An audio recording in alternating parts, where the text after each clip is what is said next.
जी सुषमा जी को इस मंच के माध्यम से मैं प्रणाम करती हूँ। धन्यवाद। तो मुझे मैं और यहाँ पे सभी भाई और बहनें मिलाए हैं, तो उसके लिए बहुत बहुत धन्यवाद सुषमा जी आपका। और हमारे बड़े भाई आशीष आशीष भैया जी जिनकी एजुकेशन से पूरी टाइगर टीम आगे बढ़ रही है, तो भैया को चरण चरण स्पर्श प्रणाम करती हूँ मंच के माध्यम से, और बहुत बहुत धन्यवाद करती हूँ भैया की, जो भैया की एजुकेशन से पूरी टाइगर टीम अपने अपने स्टेज में अपने अपने लेवल पे बहुत ही जबरदस्त तरीके से है, तो उसका श्रेय भैया को जाएगा। तो बहुत बहुत धन्यवाद भैया। मेरी सभी ग्रेट अपलाइन नाम और इस पोर्टल के जनक आदरणीय श्रीमान राकेश सर को प्रणाम करती हूँ मंच के माध्यम से, और धन्यवाद करती हूँ जिन्होंने इतना खूबसूरत सा पोर्टल बनाया, और जहाँ पे महिलाएं हो चाहे भाई हो, लोगों की कहानियां आ रही है, और पूरी पूरी दुनिया सुन रही है, पूरा इंडिया सुन रहा है हमारा, जितने भी यहाँ पे लोग आते हैं। और यहाँ पे नॉलेज कैप्सूल होती है, यहाँ पे होस्टिंग होती है, यहाँ पे प्रोडक्ट की ट्रेनिंग होती है, और यहाँ पे हमारे लास्ट में हमारे आदरणीय गुरुदेव यहाँ पे अपना आशीर्वाद देते हैं, तो उसके लिए बहुत बहुत धन्यवाद सर आपका। आदरणीय गुलाटी सर को मैं प्रणाम करती हूँ, और गुलाटी सर का स्पेशली प्रणाम इसलिए कर रही हूँ क्योंकि जब भी गुलाटी सर का हमें कॉल आता है, आजकल तो एक दो महीने से कॉल नहीं आया है, बहुत बिजी होंगे, पर मैं मंच के माध्यम से जरूर बोलना चाहूंगी, क्योंकि हमें भी बहुत एनर्जी मिलती है। एक ही कॉल आता है महीने में, कभी दो बार आता, पर बहुत ज्यादा एनर्जी मिलती है, क्योंकि अपलाइन है ना, जब हमसे बात करेगी तो हमें भी ऐसा लगता है कि यार हमारी बड़ी अपलाइन जो भी आती है हमें फोन करती है और हमें अच्छा लगता है। तो बहुत बहुत धन्यवाद आदरणीय सर आपको भी, और यहाँ पे पवन सर आपको प्रणाम करती हूँ, और सभी ग्रेट अपलाइनों को मेरा प्रणाम। और शुरू करती हूँ अपनी कहानी कहानी इस बार ये जो एवरी एवरी ये क्या बोलते हैं उसको, मेडिकल इवनिंग का जो आया है, पहली बार आया है, और थोड़ा सा मतलब सुबह के टाइम पे आता तो कुछ अलग लगता था, और अभी शाम रात को आ रहा है तो कुछ अलग ही मतलब फीलिंग आ रही है बोलने में भी। सुबह सुबह कुछ अलग सा आता था और अभी कुछ अलग सा लग रहा है, पर चलो कोई बात नहीं, यहाँ पे सभी ग्रेट अपलाइन मेरी है, सभी पूरी जितनी भी टीम बैठी है, जितने भी साथी बैठे हैं, तो आप सभी को मेरा प्रणाम। और इस सिस्टम में जब से आई हूँ 5 साल पहले इस सिस्टम को ज्वाइन किया था, और ज्वाइन करने से पहले हमारी ग्रेट अपलाइन यहाँ पे सुषमा जी है, जो आज किसी परिचय की मोहताज नहीं है, उन्होंने मुझे इस सिस्टम में आने के लिए प्लान बताया था, और 9 महीने पहले बताया, और 9 महीने पहले मैंने ज्वाइन नहीं किया, है ना।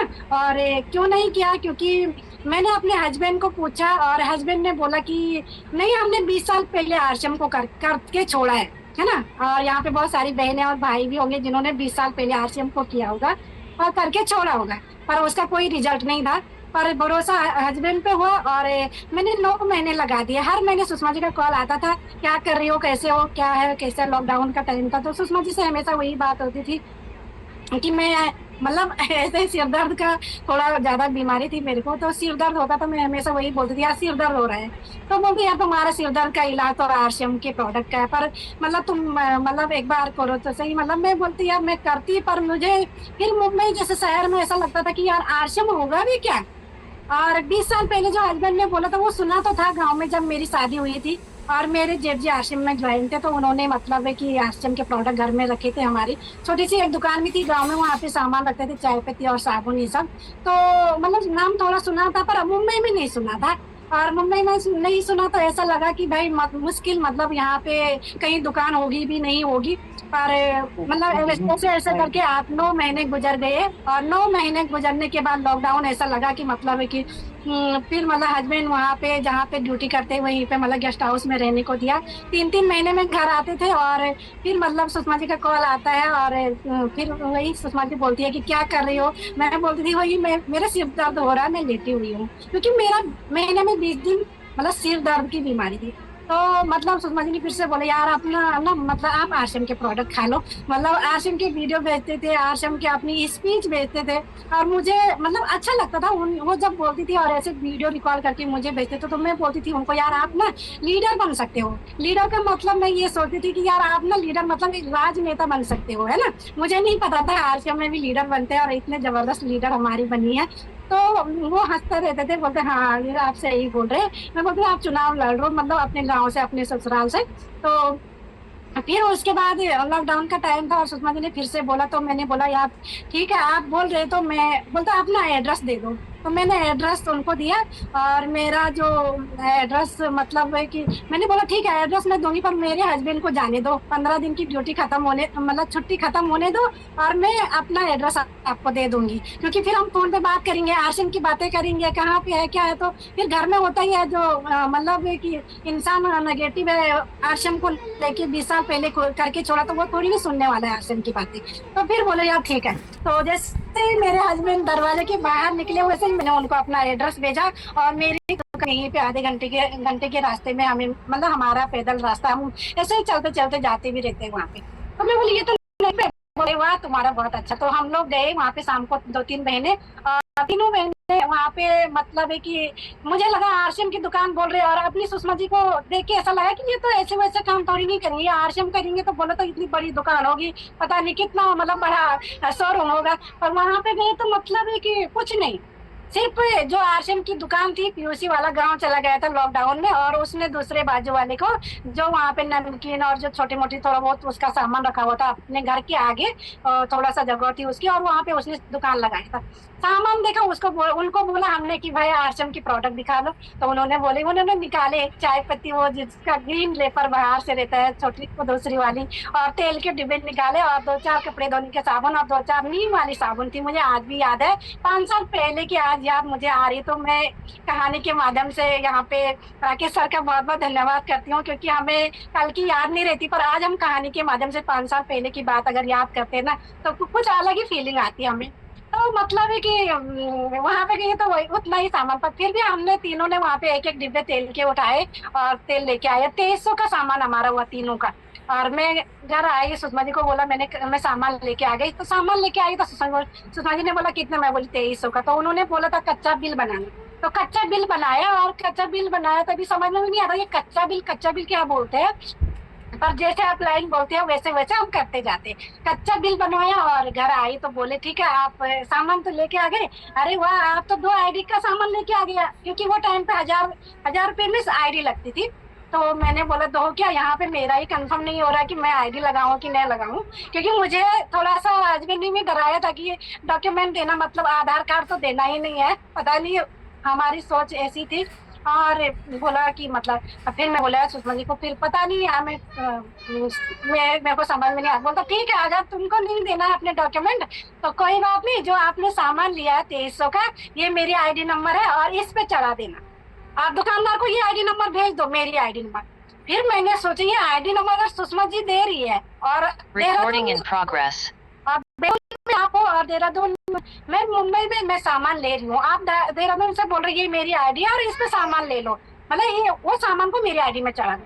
पता नहीं वहीं पे मेरे थोड़ा सा मतलब जो बोलता है ना दिमाग की जो बत्ती खुलती है वहीं पे खुली, मुझे ऐसा लगा यार पता नहीं इसका इनका कुछ ना कुछ फायदा तो है, मतलब इन्होंने सामान चढ़ाने को बोला, ऐसा भी तो हो सकता था कि छोड़ दो वो सामान को है ना कोई बात नहीं नहीं लाए, मतलब इतना सच में वही चीज मुझे ऐसी लगी कि कुछ तो है।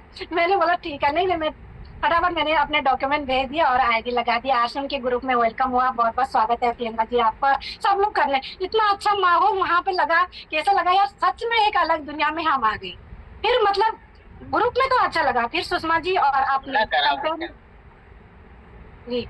और मैं फिर एक बात और जरूर बताना चाहूंगी, सुषमा जी और मैं रिश्ते में फूफू भतीजी है, मैं बुआ हूँ उनकी और वो मेरी भतीजी है, छोटी भी है 3 साल छोटी है, और मायके से थोड़ा सा मतलब वो है। तो मुझे सुषमा जी का फैमिली बैकग्राउंड मायके का पता था, उनका फैमिली बैकग्राउंड और उनकी एजुकेशन, उनका पूरा मतलब जितना मैं जानती हूँ वो मेरे से उल्टा है, मतलब वो पढ़ी लिखी है और मैं कम पढ़ी लिखी हूँ, उनका मायके का फैमिली बैकग्राउंड पूरा आर्मी से है, पूरा मतलब एकदम तकड़ा है, मतलब है ना। तो मेरा तो कुछ भी नहीं था वो टाइम पे, अगर होता तो मैं पढ़ाई करती, मैं भी इनके साथ थोड़ा आगे बढ़ती, पर नहीं था। पर फिर मैं बोली नहीं जैसे आप कर रहे हैं, आप बोल रहे हैं यहाँ पे ज्वाइनिंग भी लगानी है, यहाँ पे मीटिंग भी सुननी है, यहाँ पे इनकम भी आती है, तो मैंने बोला नहीं मुझे ये सब नहीं करना है। मैंने आप बोल रहे हैं कि आश्रम के प्रोडक्ट अच्छे हैं तो मैं ले रही हूँ और मैं खाऊंगी, मैं सच में खाऊंगी। मैंने तेल का डिब्बा लाया, मैंने अपने घर का तेल का डिब्बा बंद किया और सीधे मैंने आश्रम के तेल में खाना बनाना शुरू किया। पर फिर भी सुषमा जी तो मतलब अपलायन तो अपलायन होती है, नहीं मानी नहीं मानी तो बोला कि नहीं, एक दिन दोपहर को होती थी मीटिंग और 2 बजे का टाइगर टीम में मतलब शनिवार और रविवार को प्रोग्राम होता था। बोलता आप ना 2 बजे ज्वाइन करना, ये लिंक है और आप आरसीएम ये जूम लिंक ओपन कर दो, मतलब डाउनलोड कर लो। तो मन नहीं मानता है, ऑफलाइन बोलते तो जिसको करना होगा ना थोड़ा दिल में जिसका ऐसा हो, यार क्या पता, जब सुषमा जी कर लिया है, जिनका फैमिली बैकग्राउंड से, जिनकी एजुकेशन इतना है, जिनका मतलब अब पति नहीं मतलब कि आर्मी में सूबेदार के पद पे, मतलब वो कर रहे हैं और वो बोले थोड़ा सीख लो, तो थोड़ा मन में ऐसा लगे क्या पता मैं बैठ जाऊं, है ना, इस जूम पे। और जूम पे जैसे बैठी तो मतलब वहां पे सब अच्छा लगने लगा, और अच्छा लगने लगा तो फिर वो मुझे बोलती कैसा लगा, मैं बोली यार मुझे तो अच्छा लग रहा है, वहां पे सब अपने दिख रहे हैं और तक भी अच्छे लगने लगी। और फिर उसके बाद मतलब शुरुआत डिजिटली इस काम को किया है। और उसके बाद आशीष भैया जी का फोन आता है, क्योंकि सुषमा हमेशा जब भी हम नए नए आते थे तो भैया से कॉलिंग पे जरूर बात करवाते थे, तो भैया का भी हमें मतलब भैया का कॉल आता है और भैया ने बोला कि आप कर सकती हो। तो भैया से मैंने अपने बारे में थोड़ा, भैया ने बोला आप कहाँ से कहाँ तक पढ़ी लिखी हो, मतलब क्या हो कैसा। मैंने बोला मैं पढ़ी लिखी तो बोल ही नहीं सकती आप सबके सामने, आपके सामने, क्योंकि मुझे अपनी मतलब वो होता है ना एक मतलब मन में कि नहीं बोल सकती अपनी पढ़ाई को लेके। तो भैया ने बोला कोई बात नहीं, आप ना पढ़ी लिखी कम हो कोई बात, पढ़ते लिखते रहना हमेशा, ठीक है। तो मतलब वो जरूरी है, पढ़ा लिखा होना बहुत जरूरी नहीं है, पर पढ़ते लिखते रहो वो जरूरी है। तो फिर वो बात हमेशा मन में रही और भैया ने बोला कि मतलब तुम, मैं क्योंकि हमेशा जब भी मैं चाहे सुषमा जी से बात करती, भैया से बात करती, तो वही होता भैया मैं नहीं कर सकती, सुषमा जी को नहीं कर सकती हूँ, तुम सुषमा जी का कंपैरिजन मेरे से मत करो, क्योंकि वो बहुत पढ़ी लिखी है और वो उनको मैं जानती हूँ, बोलने में अच्छी है, वो मतलब हर चीज में अच्छी है। तो बोला नहीं, तुम अपनी कमजोरी को ना अपनी ताकत बना लो। तो भैया की ये 2 बातें मुझे हमेशा याद आती है कि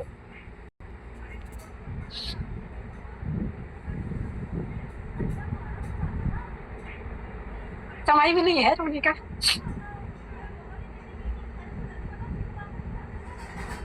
कोई बात नहीं मैम, बिल्कुल कमजोरी को ही ताकत बनाकर आगे बढ़ा जाता है।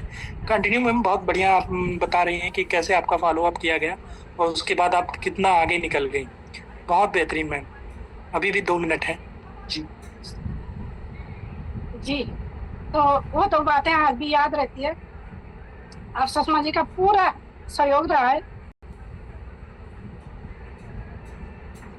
यहाँ तक बढ़ने में, और मेरी पूरी टीम का बहुत बहुत धन्यवाद करती हूँ, पूरी टीम का, क्योंकि इतने अच्छे टीम में भी अगर लोग अच्छे आ जाते ना, बहनें अच्छी आई, भाई अच्छे है, पूरे सपोर्ट, जिसको बोलते हैं ना कि लोग बोलते हैं कि अपलाइन तो मतलब है कि टीम भी मिलती है, पर अपलाइन तो सौभाग्य से मुझे मिली है, पर मेरी टीम भी मुझे बहुत अच्छी मिली है, जिनका हमेशा मतलब मेरी बहनों का बहुत ज्यादा प्यार रहा है हर जगह पे। आज मैं अपनी कमजोरी का रोना नहीं रो रही हूँ, आज मुझे गर्व होता है अपने आप पे और भैया की बातों पे और सुषमा जी के सपोर्ट से कि मतलब हाँ मैंने करके दिखाया। मैं ये नहीं बोल रही मैं कुछ बड़ी हूँ यहाँ पे या ज्यादा बड़ा मैंने काम किया है, पर जितना मैंने किया है यहाँ पे हिस्टोरी लायक अगर मैं बनी हूँ तो इसका मतलब यहाँ तक पहुँचने में कुछ ना कुछ संघर्ष मैंने किया होगा। तो किया है मैंने संघर्ष और सुषमा जी का पूरा साथ रहा है, डिजिटली इस काम को किया है। और डिजिटली में मैंने 2 साल बाद अपनी ग्रेट अपलाइन यहाँ पे अभी गुलाटी सर को देखा है, क्योंकि मुंबई में मेरी अपलाइन आज तक भी नहीं आई है और मिली ही नहीं थी मुझे मेरी अपलाइन। 2 साल के बाद उनका यहाँ पे प्रोग्राम हुआ था, जब मुंबई में मेरी अपलाइन आई तो वो ऐसा लगा कि कोई अपना आया, पता नहीं ऐसा लगा कि कोई अपना आया। जब यहाँ पे प्रोग्राम होते ना बड़े बड़े लीडर आते हैं तो सब यहाँ पे मुंबई में मुझे लगता था कोई नहीं, पर जब से हमने मुंबई के सेमिनार अटेंड करना शुरू किया तो पूरी मुंबई आरसीएम ज्वाइन की हुई, पूरी मुंबई में आरसीएम के लोग हैं मतलब ना। तो अपनी अपलाइन को देख के अलग ही खुशी हुई कि हमारे गुलाटी सर आए यहाँ पे। और उसके बाद 3 साल बाद मुझे गांव में अपनी सुषमा जी और आदिना बड़े भाई से मिलना हुआ है, और तब मतलब है कि हम रिश्ते और भी मजबूत हो गए जब हम मतलब है कि एक दूसरे से मिलते हैं। वरना हम डिजिटली काम कर रहे थे, डिजिटली आपस में बातें करते थे और डिजिटली इतना बड़ा काम भी किया है, टीम में टेक्निकल निकाला है और टीम में बहुत सारी लॉयल्टियां निकाली है, अपलाइन के सहयोग से निकाले है। मैं ये नहीं बोलूंगी मैंने निकाले, पर वो डिजिटली हमने किया है। आज तक भी ऐसा लगता है कि मतलब कि लोगों को भरोसा नहीं होता कि मुंबई की टीम और भी टीम जब होती है ना तो वो बोलते सच में तुमने डिजिटल किया है, तो हम बोलते हाँ हमारी अपलाइन देहरादून में है और बाकी जो अभी डिजिटल इस काम को किया है।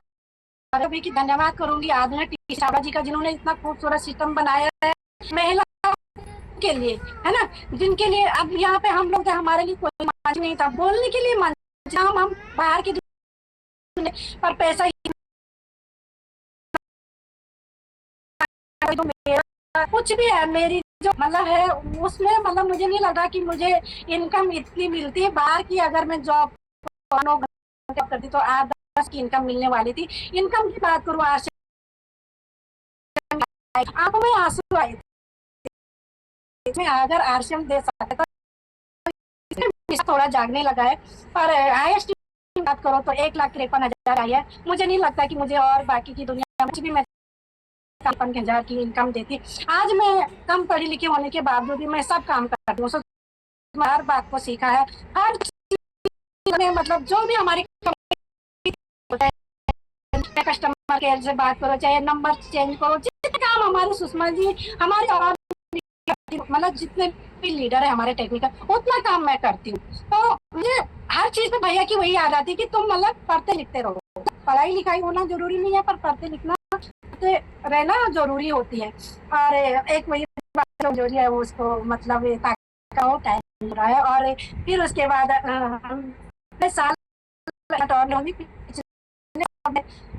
वो सॉरी गोवा तो इस साल गए थे। हाँ, पिछली बार हम गए थे वहाँ पे उदयपुर टूर पे। तो वहाँ पे मतलब जिनको हम हमेशा यहाँ पे देखते थे, जूम पे देखते थे, यूट्यूब पे देखते थे, आदिला राकेश सर को, तो मैंने वहाँ पे उनको सामने देखा। उस टाइम पे मुझे विश्वास हुआ कि मतलब सच में हमारे जो आदिला जो ग्रेट अपलाइन है वो ऐसे है, मतलब इतने मतलब क्या बोलूं उनके बारे में। तो फिर जूम पे देखते थे, ऐसा लगता था कि हाँ मतलब है, पता नहीं मतलब दीवाने तो थे हम आरसीएम के। और हर अपलाइन को हम ऐसे सोचते कि ये हमारे अपने अपलाइन, अपने भाई, अपने जो ऐसा लगता था मतलब है। तो यही बात है आगे बढ़ने का, क्योंकि मैं जानती हूँ ना मैं उतनी अच्छी वक्ता हूँ, ना मैं उतनी अच्छी लेखक हूँ, ना मैं उतनी अच्छी मतलब है कि नहीं हूँ। पर ये चीज मुझे पता है कि मैं आरसीएम की दीवानी हूँ। मेरे मतलब हर रग रग में आरसीएम बसता है, इसीलिए आज मैं यहाँ पे बसी हुई आज तक, इसीलिए मैं आज तक यहाँ पे टिकी हुई हूँ, है ना। तो जितने भी भाई और बहनें हमारी आए हैं तो अपने अंदर जुनून लाए और जज्बा दिखाए और आरसीएम को आरसीएम का दीवाना जरूर बने। तो बहुत बहुत धन्यवाद।